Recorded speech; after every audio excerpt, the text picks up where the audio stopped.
are listening to the Heartland Author Podcast. I am Aaron Apollo Camp. If you remember my interview with Dave Cole, the author of the Math Kids series of children's educational books from a while back, you'll remember that Commandeer Press was the publisher of the Math Kids series. For today's episode, I had the opportunity to interview Kirsten Marion, who is the publisher and acquiring editor of Commandeer Press, which publishes children's and young adult books.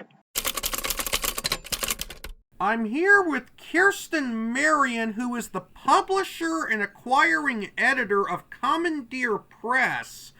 Kirsten, welcome to the Heartland Author Podcast. Thank you. It's a pleasure to be here. Feel free to introduce yourself to our listeners. Well, as you said, I am the publisher of a small but mighty publishing company. We publish books for children and teens. I'm also the acquiring editor. We started the company really in 2018, so we're still very young. But as of this year, we will have almost 30 titles out in the wild. So not bad considering we were just finding our feet and then COVID hit.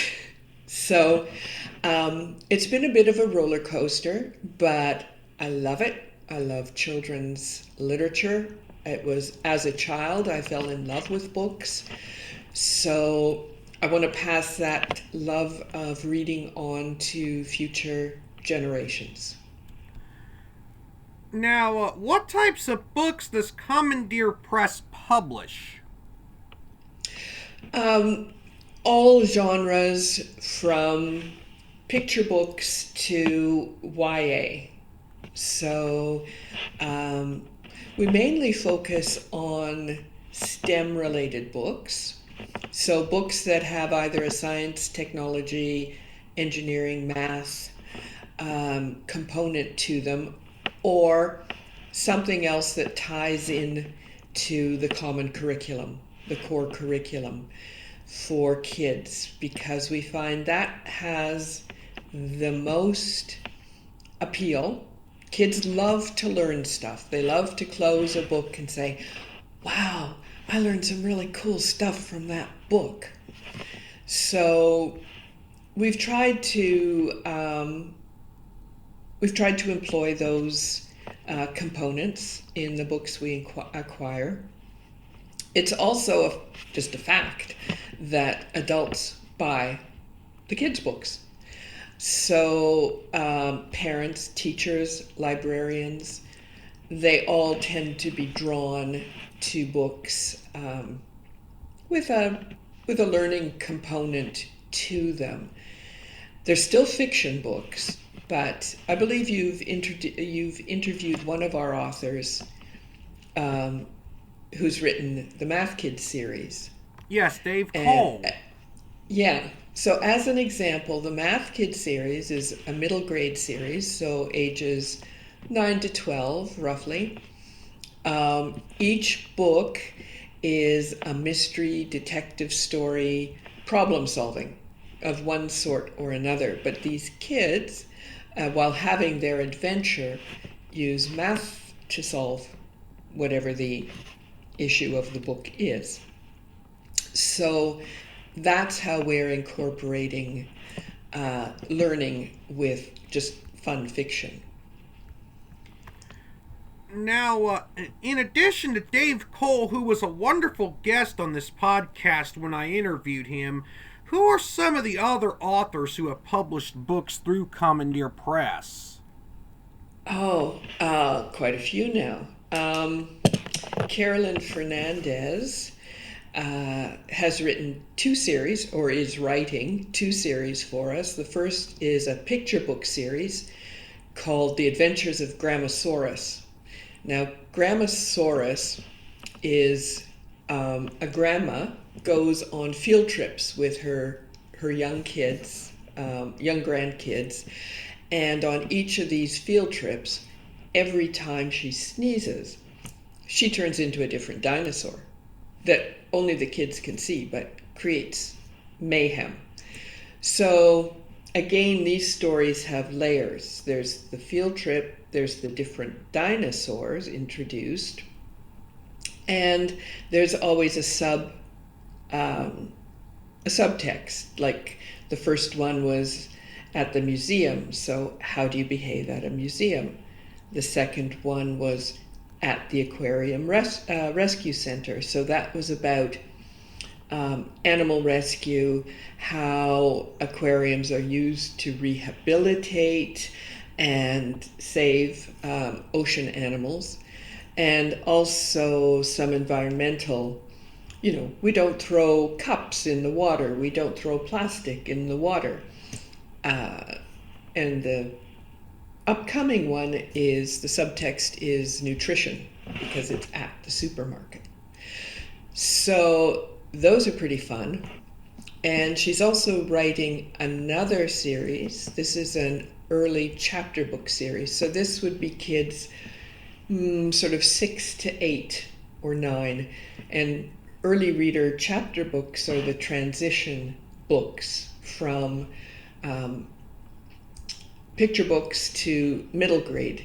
It's when kids are first learning to read on their own, and they want their own books, chapter books, but the language is simpler, the stories are shorter, and they're still supported by a lot of images, by pictures. Not as much as a picture book, but still the illustrations carry a lot of the story. And her series is about 2 kids who are given projects in class and then go back in time to meet a woman in history who has solved that problem. Now, that doesn't make any sense on the surface, I just realized that. But for example, the first book is about how to launch a rocket. So they go back and they meet Mary Sherman Morgan in the 1950s. And she was the discoverer, creator, inventor of the substance iodine, which is a rocket fuel that made it possible for the United States to enter the space race at the end of the 1950s. So she helps them solve their problem too. So that's another series, another author. We have authors in the United States, Canada, UK. We have fantasy books. We have other time travel books. It's just a lot of fun, and we keep looking at more. Now, as the publisher and acquiring editor of Commandeer Press, what types of work are you responsible for at Commandeer? I am the chief cook and bottle washer. I have wonderful people working with me. I have other editors. I don't actually do any editing myself anymore. So I get recommendations. We have a submissions box. People can send in their submissions. And Emily Stewart is our managing editor, and she goes through them all, and she'll bring interesting ones to my attention, and we discuss them and whether they fit with our current list. One thing I'll say about submissions and about acceptance rejection letters: for authors, do not despair when you get a pass letter, a rejection letter. It doesn't necessarily mean there is anything wrong with your book. It can often mean that the book doesn't fit in the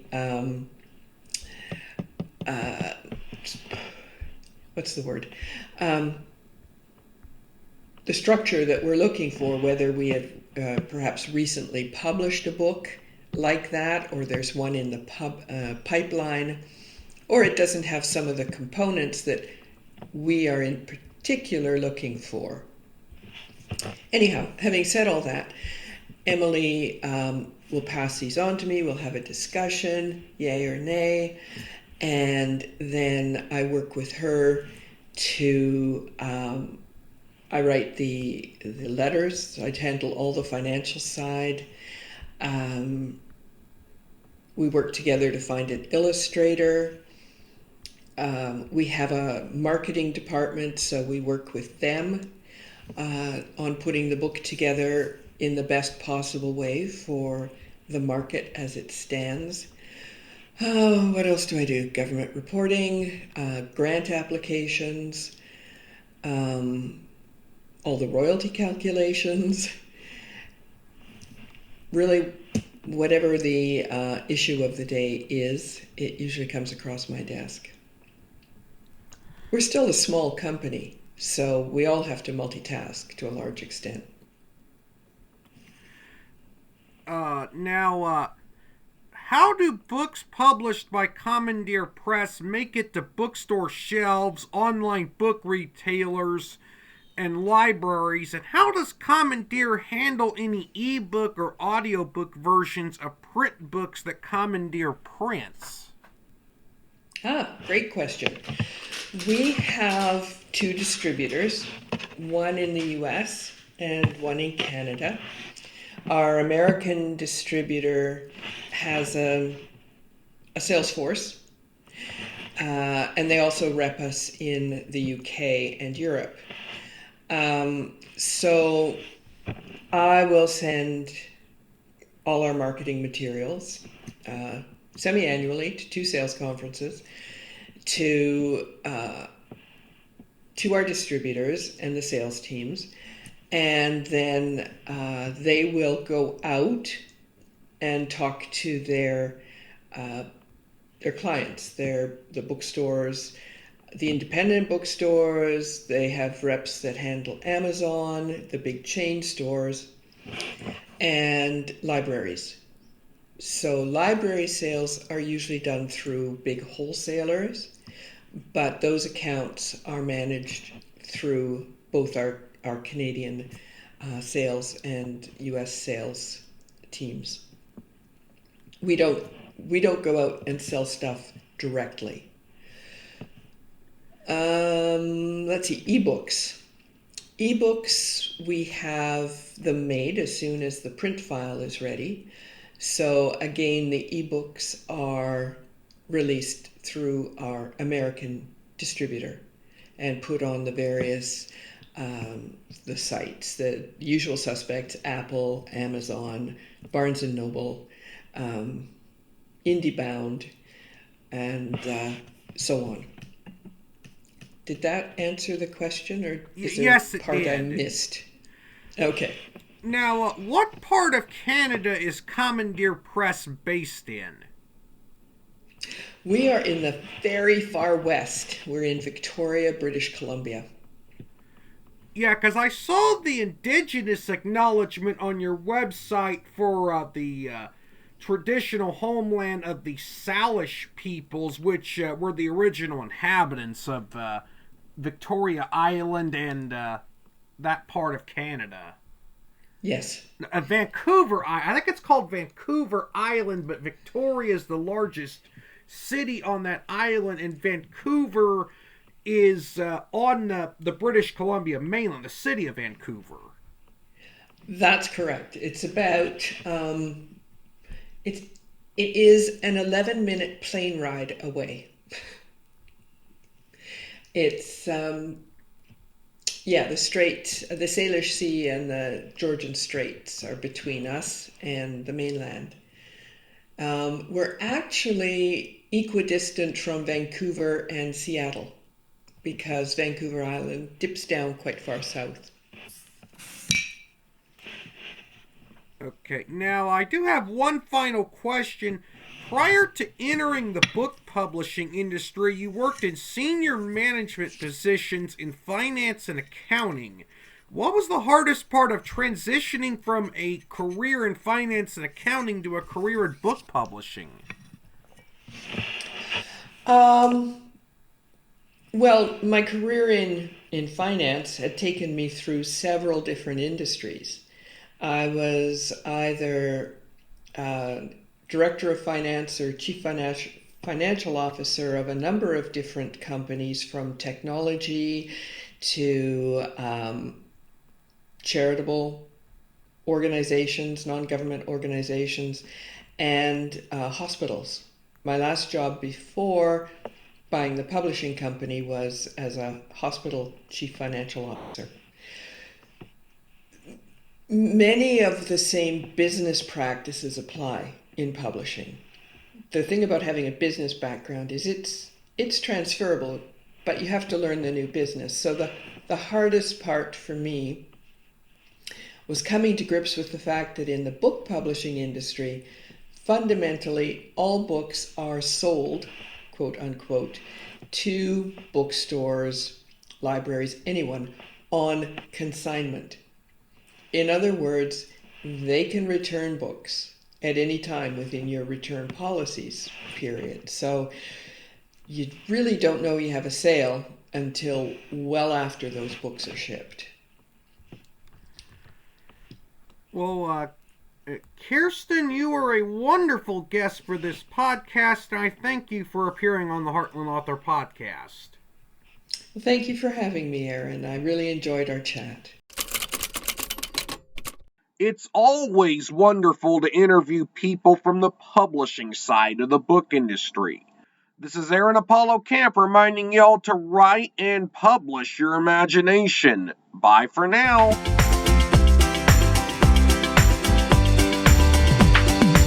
You can learn more about me and my book writing projects at campaaronapollo.wixsite.com/authoraac. You can follow me on Twitter and Facebook at authoraac and on Instagram at aacscribe. Copyright 2023, Aaron Apollo Camp, all rights reserved. This podcast episode is intended for the private listening of our audience. Any reuse or retransmission of this podcast episode without the express written consent of the podcast host is prohibited, except under fair use guidelines. Royalty-free music and sound effects obtained from https://www.zapsplat.com.